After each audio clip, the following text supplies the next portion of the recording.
Newly minted United States President Donald Trump is at war with major economies. The tariff wars are ensuing. Though Mexico has been given a relief for 1 month, the tariff which President Trump, in fact, threatened to lay on Mexico have been pushed by 1 month. And meanwhile, there have been tariffs which have been laid on Canada and China, which are also now, in fact, laying retaliatory tariffs on United States of America. Trump has also said there will be targets on European Union as well. EU tariffs will definitely happen, is what Donald Trump has announced. And this announcement of Donald Trump has rattled global markets. Stock markets have seen a sharp fall across the globe as the dollar surges. Meanwhile, the rupee traded past 87 per dollar for the first time. Well, the announcement over the weekend of these tariffs that go into effect on Tuesday should come as no surprise, and we're already seeing some movement because Mexico, of course, has now agreed to pause tariffs and countervailing duties, as has the United States, in favor of negotiations. They're just doing that pause for a month, but Donald Trump on his social media releasing a statement saying that he would use that time to negotiate a, quote, deal with Mexico. This is really all about border control and fentanyl, the opioid drug crisis in the United States. It's something that he made very clear in his statement when he released these tariffs on Saturday, saying, quote, that this is about holding Mexico and Canada accountable for closing the border and stopping the drug fentanyl from coming into the United States. Immigration and drug overdoses a key issue in the U.S. election. This is what he ran on. This is what he has promised to do. Therefore, he would say this is what he's doing. Now, there is some criticism, really, of how many people the Trump administration says have been killed and through overdoses with the fentanyl crisis. It is coming down and was coming down prior to Trump coming into office.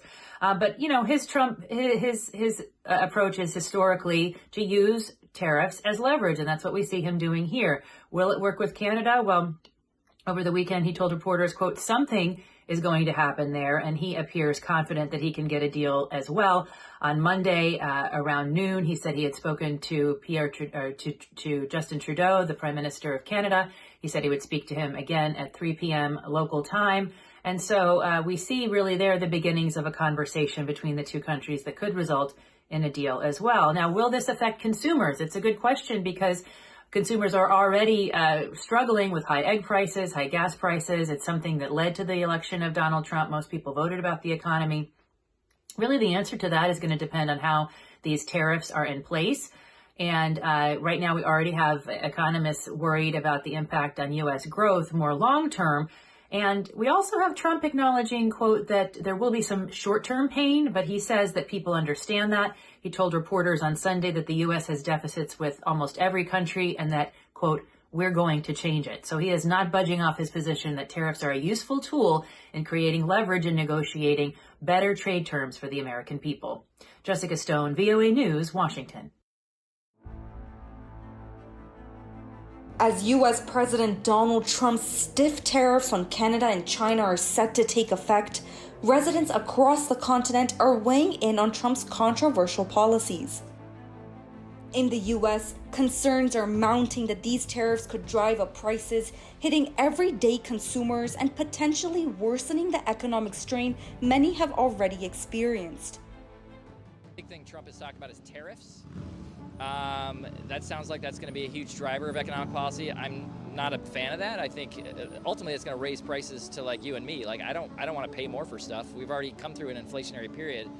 So I don't see how that works other than it seems like a negotiating ploy. In Canada, residents are responding to the tariffs with a sense of national solidarity, opting to support local products in the face of the ongoing trade tensions. Well, I mean, we all have to do our part to support Canada. So from now on, I guess I'll buy Canadian whiskey, but just a taste of American whiskey for now. I'm going to try and buy as much Canadian products as I can. Meanwhile, Trump is holding off on new tariffs on Mexico for a month after Mexico agreed to deploy 10,000 National Guard troops to its northern border to curb drug smuggling.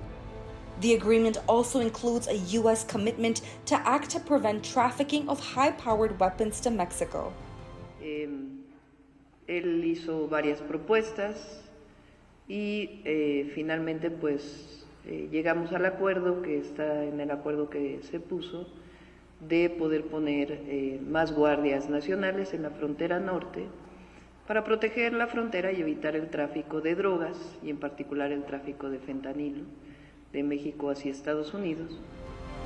As tensions continue to rise, residents across North America are grappling with the potential economic fallout. From concerns over rising costs in the U.S. to calls for national support in Canada, the effects of these tariffs are being felt across the continent. In Mexico, the government is taking steps to avoid tariffs, all as uncertainty looms over the continent's economic future. Samia Afsar, NDTV World.